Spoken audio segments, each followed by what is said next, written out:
Queridos irmãos e irmãs, a Constituição da Igreja Presbiteriana Independente do Brasil, a nossa igreja, em seu primeiro artigo, assim a define: a Igreja Presbiteriana Independente do Brasil é um dos ramos do cristianismo que se governa, sustenta e propaga por si mesmo. Esta é a definição da Constituição para a nossa igreja. Eu vou repetir. A Igreja Presbiteriana Independente do Brasil é um dos ramos do cristianismo que se governa, sustenta e propaga por si mesmo. Eu gosto desta definição, ou pelo menos desta tentativa de definir o que é a igreja, em especial a Igreja Presbiteriana Independente do Brasil. Eu gosto dessa definição que se utiliza da analogia para explicar quem somos. Se a IPI do Brasil é um dos muitos ou inúmeros ramos do cristianismo, aprofundando esta concepção, podemos concluir que a primeira IPI de São Paulo é uma das folhas deste ramo viçoso que é a IPI do Brasil, que por sua vez é um ramo do cristianismo. Esta analogia é bela, é bonita. Esta figura que se esboça é bela para a nossa meditação nesta hora. A figura de uma árvore, ramos, folhas. Árvores não são iguais. Há árvores de todos os tipos, pequenas, altas, de tronco retorcido, de tronco reto. Há árvores frutíferas, bem como as não frutíferas. Há árvores que dão flores, como os ipês, que são belos, e há árvores que não as dão. Há árvores com espinhos, e há também aquelas sem estes. Contudo, há uma característica comum a todas as árvores: todas possuem raízes. Todas, absolutamente todas, possuem raízes. De um jeito ou de outro, rasas ou profundas, todas as árvores possuem raízes. São as raízes que levam vida às árvores. Cortam-se as raízes e as árvores definham. Esta é uma tática cruel, utilizada por muitas pessoas que não querem algumas das árvores nas suas calçadas. São as raízes que levam, de fato, vida às árvores. Na próxima terça-feira, agora, 12 de agosto, o presbiterianismo brasileiro completará 155 anos em solo brasileiro. A IPI do Brasil, aquele ramo do cristianismo que eu citei logo no início, completou 111 anos no último 31 de julho. E a nossa igreja local, a primeira IPI de São Paulo, completou em 2014 149 anos. Caminhamos para o Sesc Centenário, os 150 anos. Diante de todas estas comemorações, dos 155 anos do presbiterianismo, dos 111 anos da IPI do Brasil, dos 149 anos da primeira IPI de São Paulo, diante de todas estas celebrações, cabe-nos a seguinte pergunta: mas e antes? E antes dos 111, dos 155, dos 149, onde estão postas as raízes deste ramo da Igreja de Cristo? Não é objetivo aqui, nesta hora, fazer um caminho histórico reverso da nossa igreja. Mas quando comecei a meditar no tema deste mês, nossas raízes, inevitavelmente fui levado a dar um salto histórico e tive que me reportar à chamada igreja primitiva. A igreja de Jerusalém, a de fato primeira igreja. Para que a nossa igreja se fortaleça, tal qual árvores, ou tais quais as árvores, convém perguntarmos: onde estão fincadas as nossas raízes? Onde estão fincadas as raízes da primeira IPI de São Paulo? Onde estão fincadas as raízes da Igreja Presbiteriana Independente do Brasil? No domingo passado, o reverendo Valdinei nos falou que as raízes da igreja, uma delas, estão postas na oração e na ação. E olhando para a igreja primitiva, podemos verificar esta verdade. A igreja primitiva, a igreja de Jerusalém, a igreja chamada apostólica, tinha sim fincado as suas raízes na oração.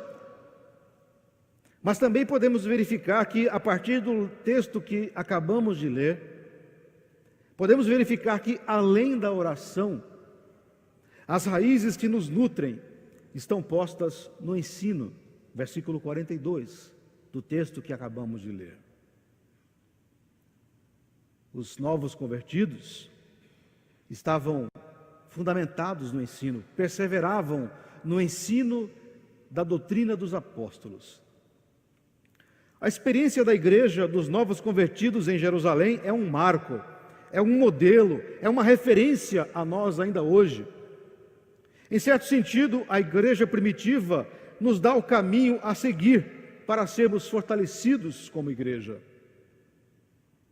Lucas, o historiador do Novo Testamento, nos informa como viviam os novos convertidos lá da primeira igreja, a de Jerusalém.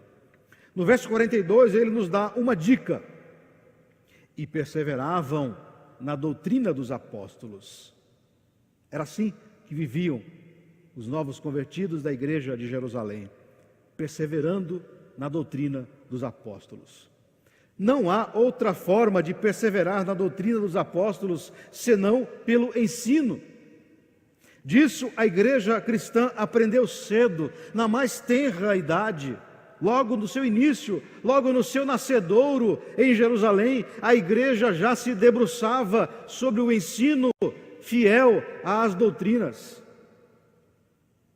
À época, aquela igreja não possuía em mãos as escrituras sagradas como nós as temos hoje. Aqueles cristãos não possuíam uma Bíblia encadernada nas suas mãos e à sua disposição. Contudo, isso não foi estorvo para que não se debruçassem sobre o saudável ensino das doutrinas dos apóstolos. Eles sabiam que o ensino era fundamental para a subsistência e crescimento doutrinário da igreja naquele momento. E hoje, passados 2000 anos, queridos irmãos e irmãs, não é diferente. Não mudou nada, porque as raízes que nos nutrem estão postas no ensino fiel da palavra e das doutrinas contidas nelas. Para nós, presbiterianos, a fé não se fortalece de forma supra-espiritual, como que num passe de mágica.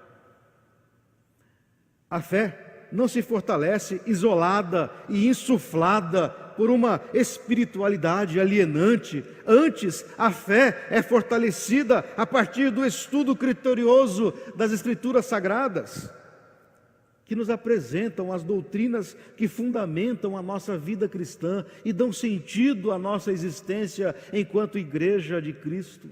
É pelo ensino que somos fundamentados e é a partir do ensino que a nossa fé também se fortalece. Portanto, querido irmão e irmã, se você quer que a sua fé seja fortalecida, você que me ouve nesta hora, se você quer que a sua fé seja fortalecida, considere o estudo bíblico como uma excelente maneira para isso.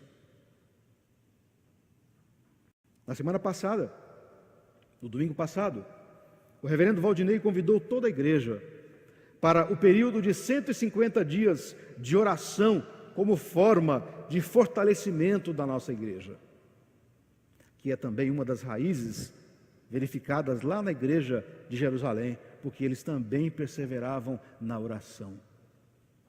Quero também desafiá-los a ponderar seriamente nesta hora, em particular, sobre o ensino em nossa igreja. Quero desafiá-lo, se você não faz ainda, a participar da nossa escola dominical, que oferece todas as oportunidades para que você se aprofunde no conhecimento bíblico doutrinário. Em nossa escola dominical você pode participar de salas com vários temas bíblicos importantíssimos para a sua jornada cristã. Só depende de você querer participar. O fortalecimento da sua fé, o fortalecimento da sua experiência de vida cristã está nas suas mãos, depende do seu desejo, do seu querer, da sua vontade em pagar o preço e participar de uma sala de estudo bíblico.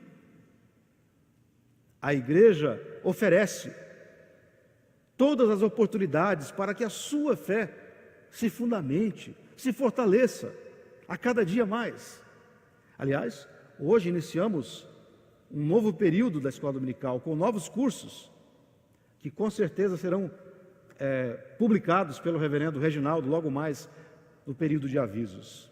Quero desafiá-lo a considerar firmemente a hipótese de você participar da escola dominical para fundamentar a sua fé cristã, porque as raízes que nos nutrem, com certeza, estão postas também no ensino sistemático da palavra de Deus.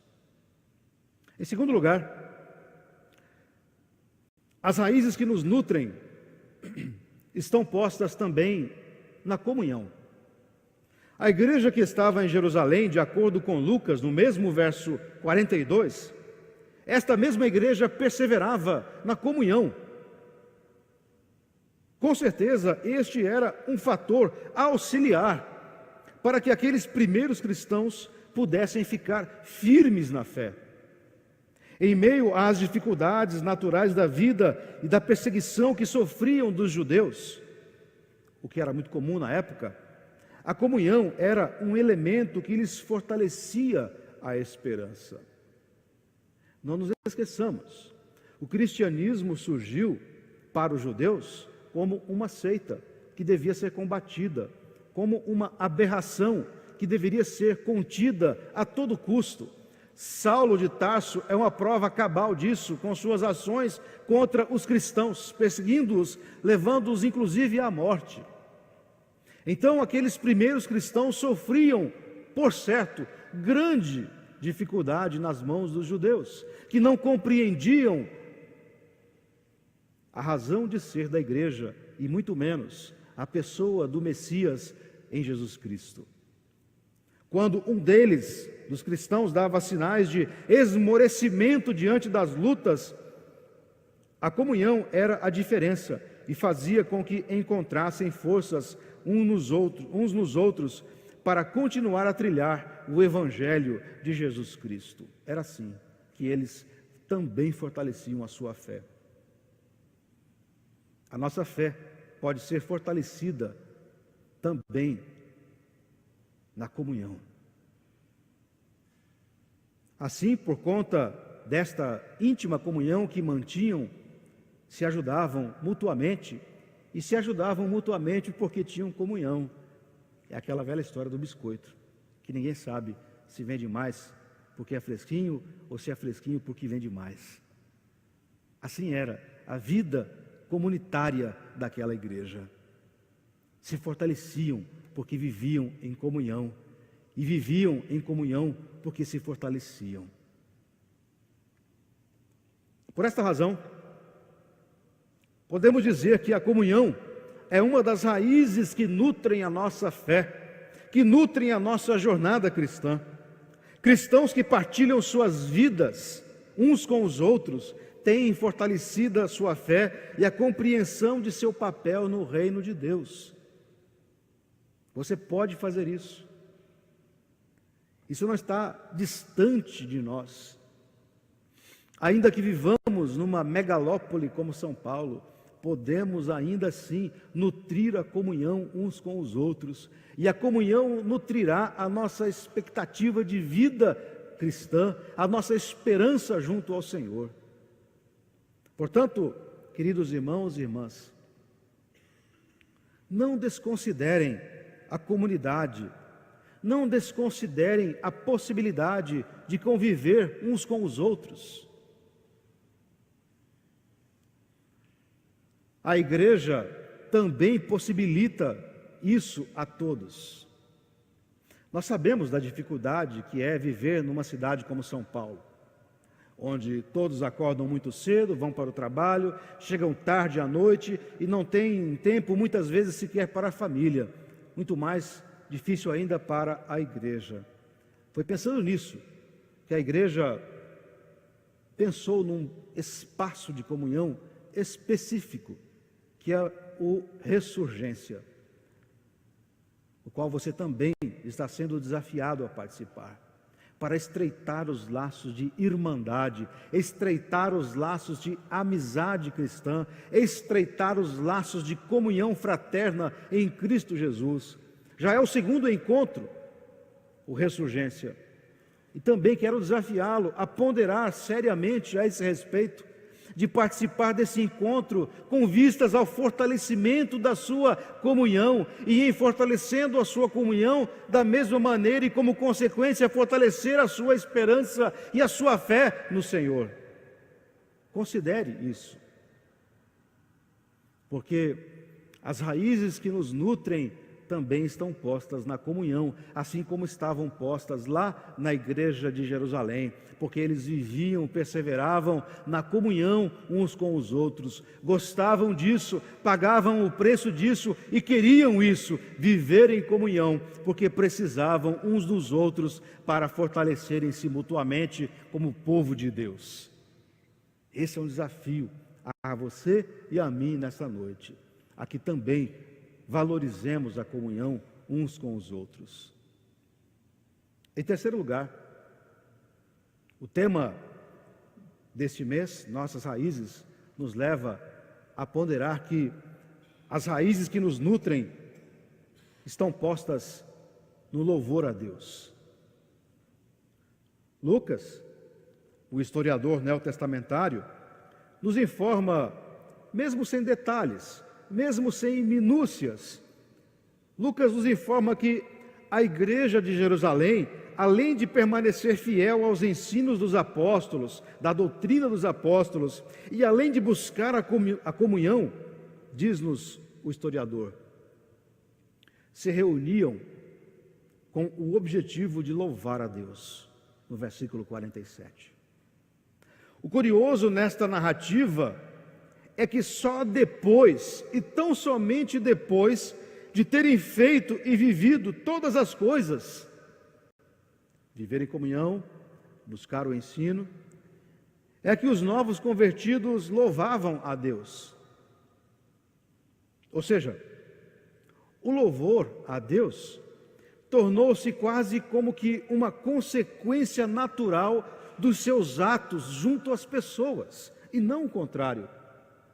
Não era uma adoração alienada, não era um louvor alienado do tipo que olha para o céu e se esquece de quem está à sua volta.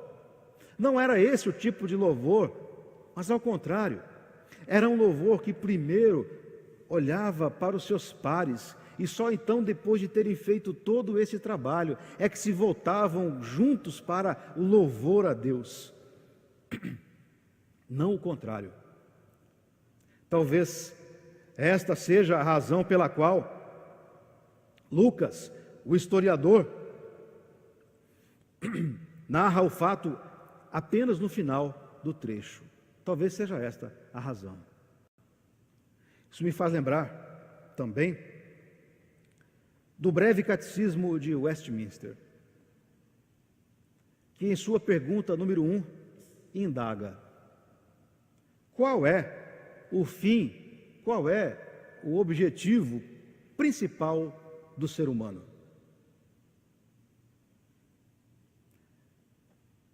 E a resposta do catecismo: o fim principal, o objetivo principal do ser humano é glorificar a Deus.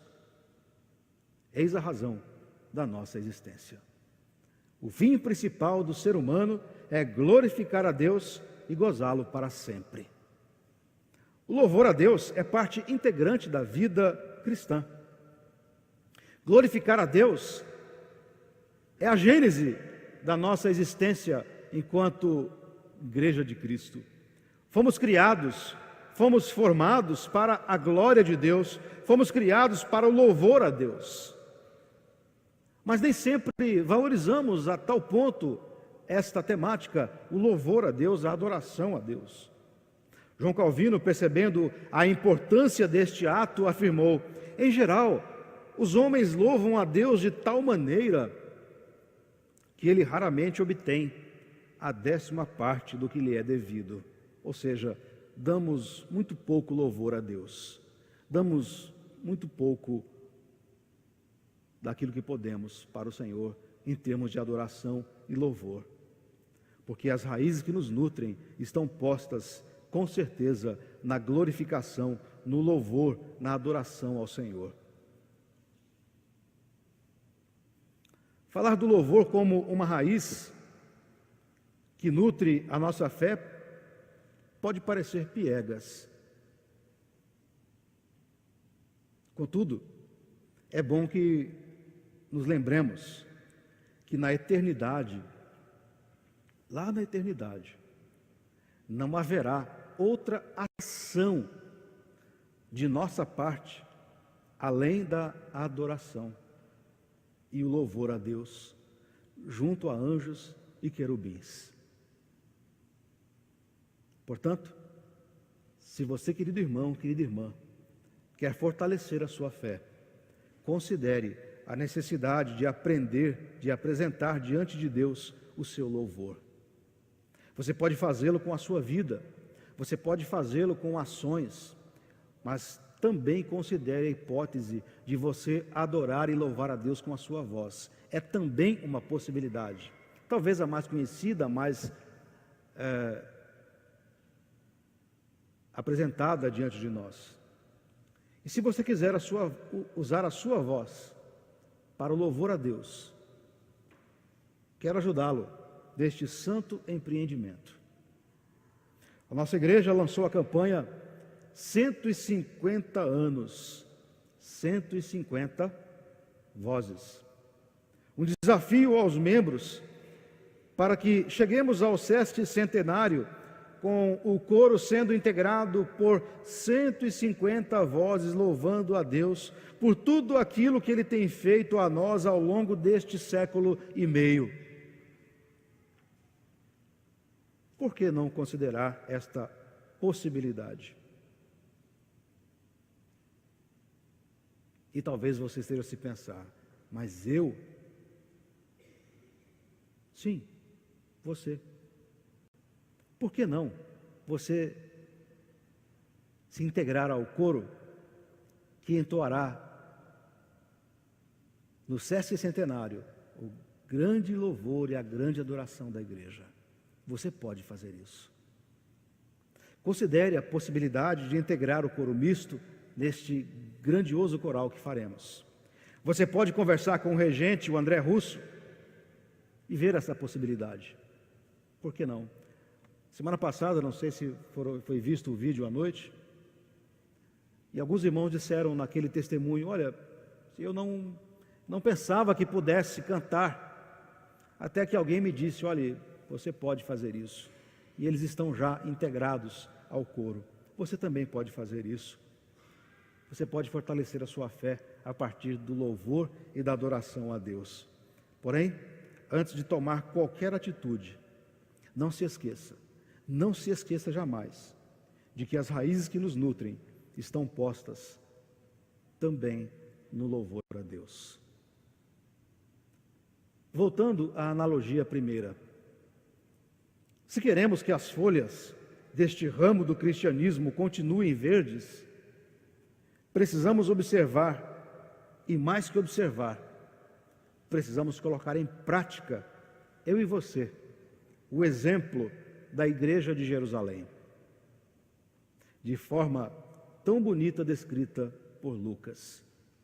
Precisamos observar o exemplo daquela igreja que perseverava no ensino, perseverava na comunhão, perseverava na oração e perseverava no louvor a Deus. Que a primeira igreja presbiteriana independente de São Paulo, esta folha do ramo do cristianismo, seja nutrida pelas raízes do ensino, pelas raízes da comunhão e pelas raízes do louvor a Deus. Estas são as nossas raízes. São essas raízes que podem nutrir a mim e a você. Pensemos nisso. A Deus, pois, toda a glória. Que Deus assim nos abençoe.